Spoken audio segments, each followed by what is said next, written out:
Now let us solve a question on polynomials again. This is from Nest 2008, a very old question. Suppose f of x is given by x cubed plus px plus qx plus r, and it has real coefficients p, q and r, and 1 plus I is a root of f of x equal to 0. If 2p plus q plus 2r is 0, then another root of the equation is negative I, negative 1 upon 2, 2 and I. Okay, so we are given a cubic polynomial x cubed plus px plus qx plus r, and well, because it is a cubic polynomial, it is going to have 3 roots. One root is already given to us,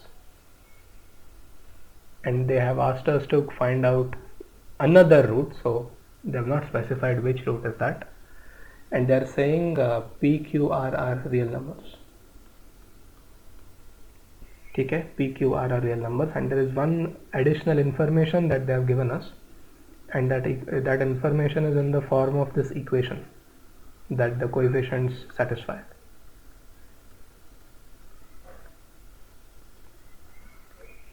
Okay, now how to solve this particular problem of finding the third root or the second root? Firstly, you have to note this. If you have any polynomial with real coefficients,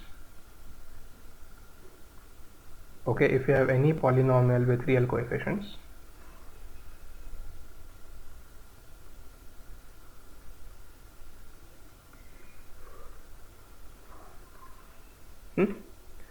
its complex roots always appear in pair or in conjugates. Its complex roots always appear in conjugates.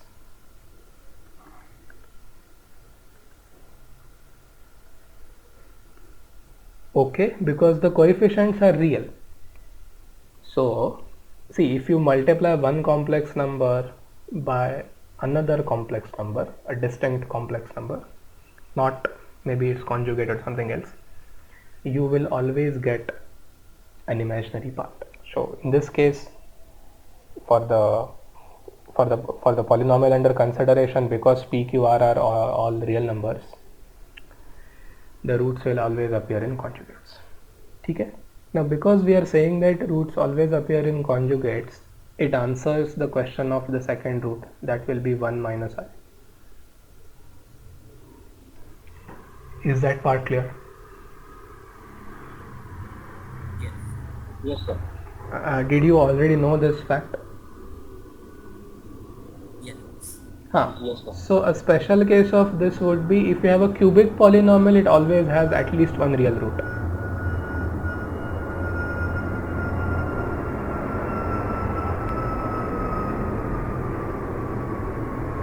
It can have multiple real roots, but it has to have at least one, because the degree being odd can't really have everything complex. Alright, now comes the main part about which I also told you in our introductory lecture about polynomials. So the thing is this: if you have a polynomial ax cubed plus bx squared plus cx plus d, always remember that for the sum of the roots, the same formula applies that you have for quadratic, that is negative b by a. You can prove that, but I'm not going to do that right now, but I'll tell you how to prove it. So alpha plus beta plus gamma is minus b by a. Then you have to take pairwise products. Alpha beta plus beta gamma plus gamma alpha, that is c by a. Don't change the sign. And when it comes to product alpha beta gamma, that is negative d by a. It's better if you memorize these things, okay, because the problems are very frequent on this, or at least more likely. Now how to prove this? Okay, how to verify these formulae?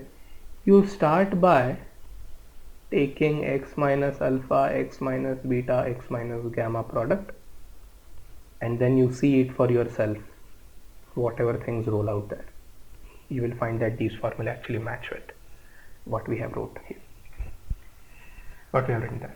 Okay, so will you be able to do that? Sum of roots is minus b by a. Product of roots taken pairwise is c by a, and product of all the roots is negative d by a. Same pattern is repeated for fourth degree polynomial also. Alpha plus beta plus gamma plus delta will be negative b by a. Then we have to take alpha beta, beta gamma, gamma delta, and then the few more terms will come. Let's say alpha beta, alpha gamma, alpha delta, then beta gamma, beta delta, and finally gamma delta comes, right? But no worries. As far as the cubic polynomial is concerned, is this clear? That's okay. Now let's come to the equation that they have given us. 2p plus q plus 2r is equal to 0. 2p plus q plus 2r is equal to 0. Okay, that's the equation that they have given, which means we need to express p in terms of our third root, q in terms of our third root, and r also in terms of the third root. Okay, go to the polynomial again. Go to the polynomial again and also write down two of its roots. Alpha is 1 plus I, beta is 1 minus I, and let's consider gamma. Got it? Now tell me, what will be alpha plus beta plus gamma? Well, with the two roots known, plus I minus I will go, so that would be 2 plus gamma.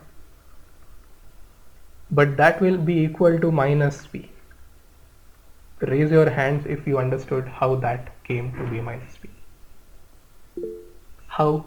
Because of alpha plus beta plus gamma. Okay?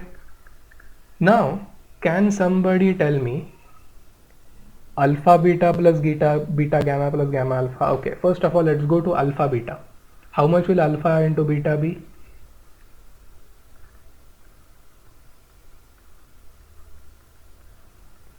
What is 1 plus I into 1 minus I? 2, correct, 2. A squared plus b squared, so that's 2. Beta gamma. Now beta is 1 minus gamma, so that will be 1 minus I, so that will be gamma minus I gamma.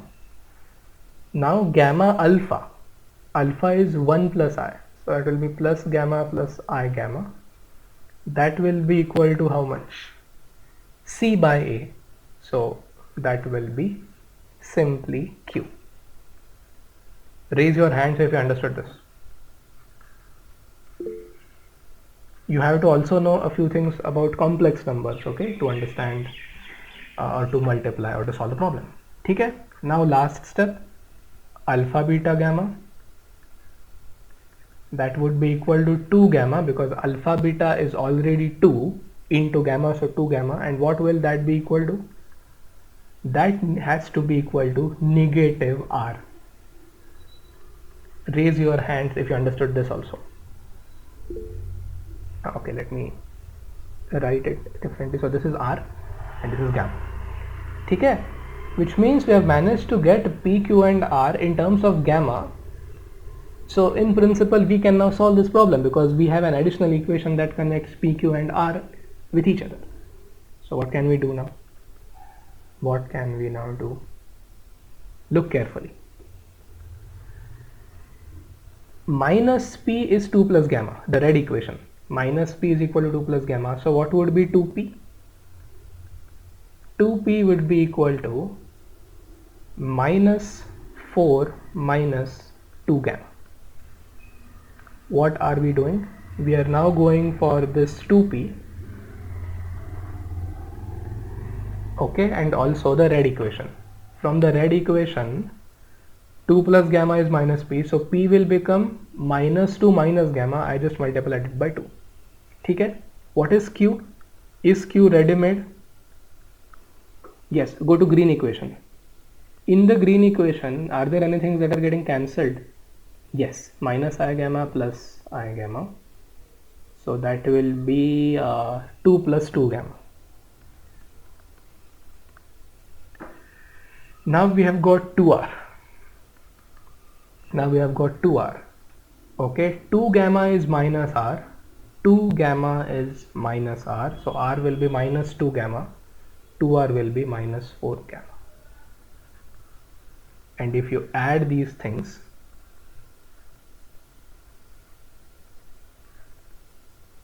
what do we get? We get 0, right? 0 is equal to minus 4 minus 2 gamma plus 2 plus 2 gamma minus 4 gamma equal to 0. Oh, already written 0. Minus 2 gamma plus 2 gamma goes. Therefore 0 is equal to minus 4 plus 2 is minus 2 minus 4 gamma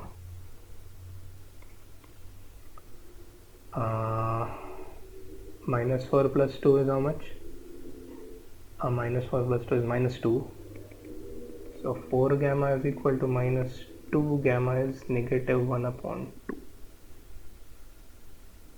Yes, gamma is negative 1 upon 2 and that is option B.